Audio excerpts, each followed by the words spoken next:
Hello students, welcome to our YouTube channel Education Point Coaching Classes.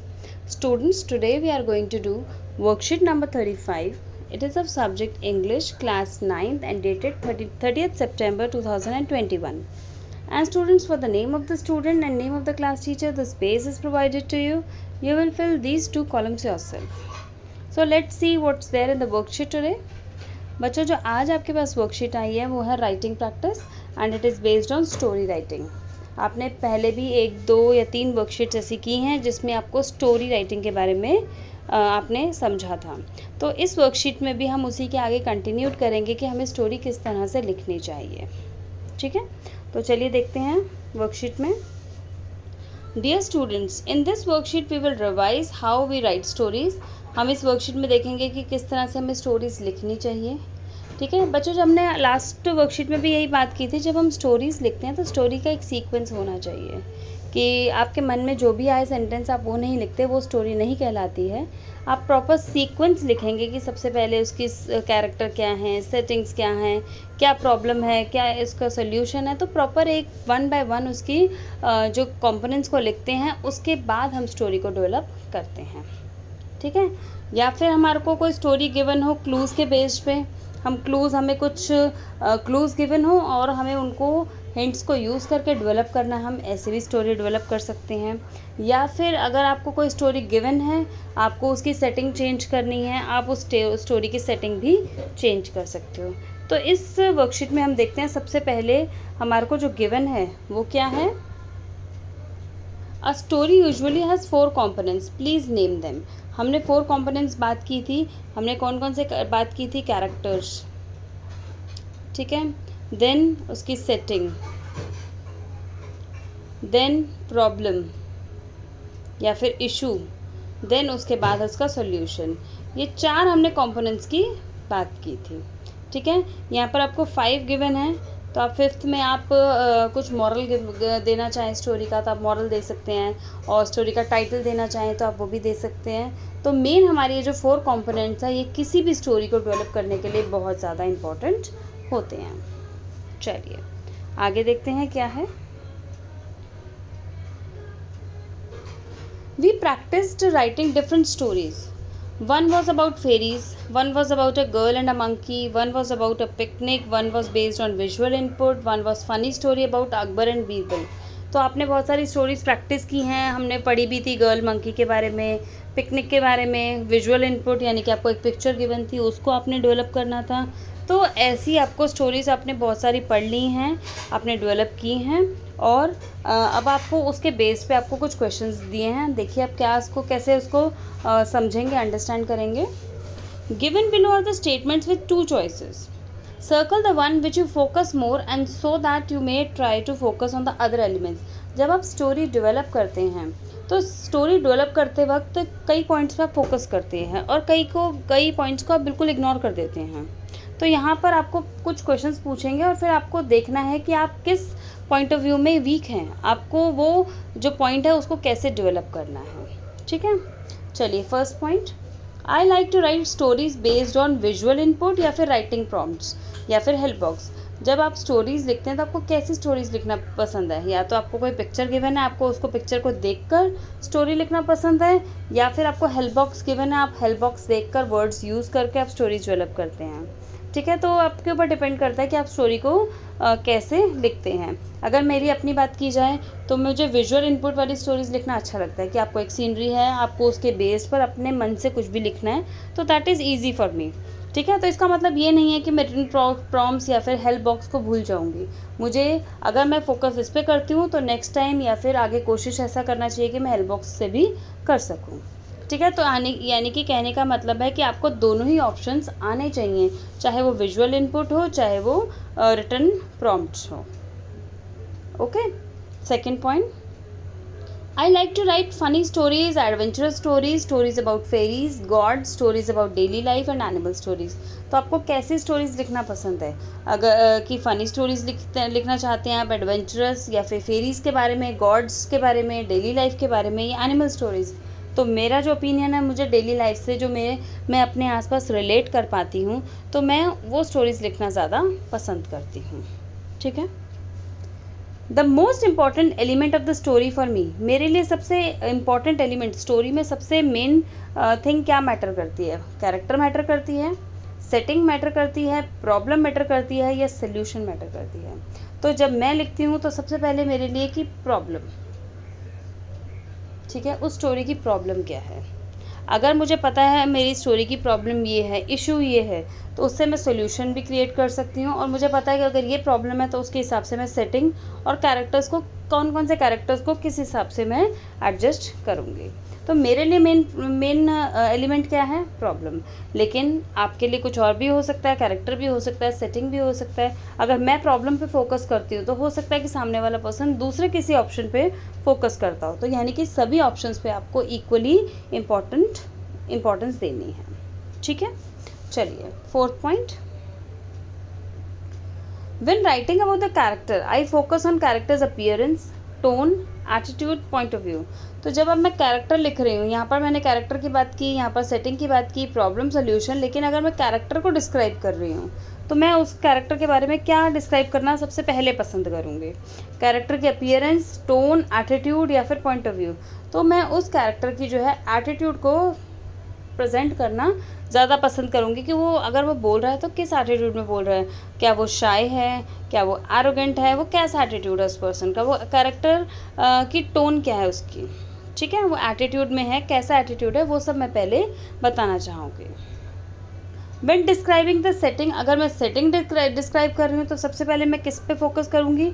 Surroundings पे, people पे, या culture पे? तो ऑब्वियस ही बात है, जब मैं सेटिंग बता रही हूँ तो उसके आसपास के मुझे आसपास की सारी चीज़ों के बारे में बताना पड़ेगा कि क्या है। तो मुझे सबसे पहले उसकी सराउंडिंग्स को बताना पड़ेगा, तभी मैं सेटिंग क्रिएट कर सकती हूँ। Okay, next, while writing a story I prefer to focus on, जब मैं स्टोरी लिख रही हूँ तो मैं किस पे फोकस करूँगी? इमोशंस पे, एक्शंस पे, लैंग्वेज ऑफ द स्टोरी, या फिर डायलॉग्स?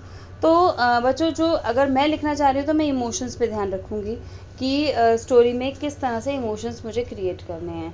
क्योंकि जब जो हमारा रीडर है, जब वो हम स्टोरी लिखते हैं, हमारे जो पर्सन्स उसको रीड कर रहे हैं, तो वो उससे अपने आप को रिलेट कर पाते हैं या नहीं कर पाते। तो मेरे लिए इमोशंस ज़्यादा मैटर करते हैं, ठीक है। Next is, while writing a story I like to use short sentences, long sentences, complex sentences, noun phrases, और मिक्स ऑफ ऑल। तो जब मैं स्टोरी लिखूंगी तो मैं कोशिश यही करूंगी कि शॉर्ट सेंटेंसेस में आंसर स्टोरी को लिखना पसंद करूंगी, ठीक है। क्योंकि लॉन्ग सेंटेंसेस या कॉम्प्लेक्स सेंटेंसेस हो जाते हैं तो कहीं ना कहीं वो कंफ्यूजिंग हो जाते हैं और रीडर के लिए अंडरस्टैंड करना भी बहुत मुश्किल हो जाता है। ओके, सो कोशिश यही कीजिए कि जब भी आप भी स्टोरी लिख रहे हैं तो शॉर्ट सेंटेंसेस का यूज़ करिए। ओके, चलिए आगे, एक हमने प्रैक्टिस तो कर ली, अब सेकंड प्रैक्टिस में हमारे को गिवन है, from the stories you have read in previous worksheet. आपने प्रीवियस वर्कशीट्स में जो जो स्टोरीज रीड की थी उन्हीं बेसिस पर आपको एक स्टोरी डेवलप करनी है। और यहाँ पर आपको देखो क्या मेन आपको ट्रिक दिया है, आपको कैसे फ्रेम करनी है। सबसे पहले आपको चेंजिंग द कैरेक्टर्स, आपको जो कैरेक्टर के बनते हैं कैरेक्टर चेंज करना है, सेटिंग भी चेंज करनी है, और स्टोरी की एंडिंग भी चेंज करनी है।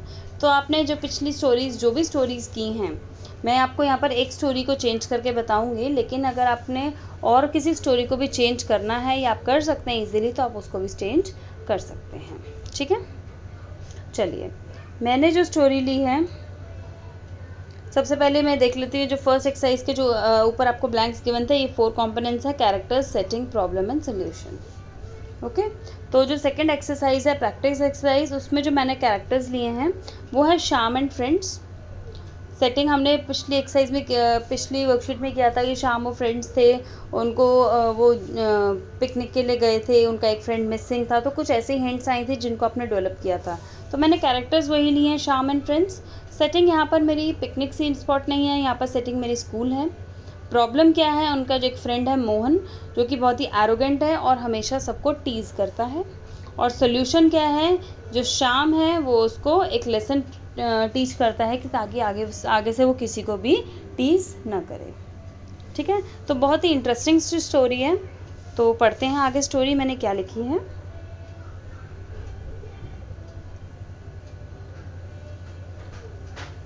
After lockdown, Shyam was happy to meet his friends in school.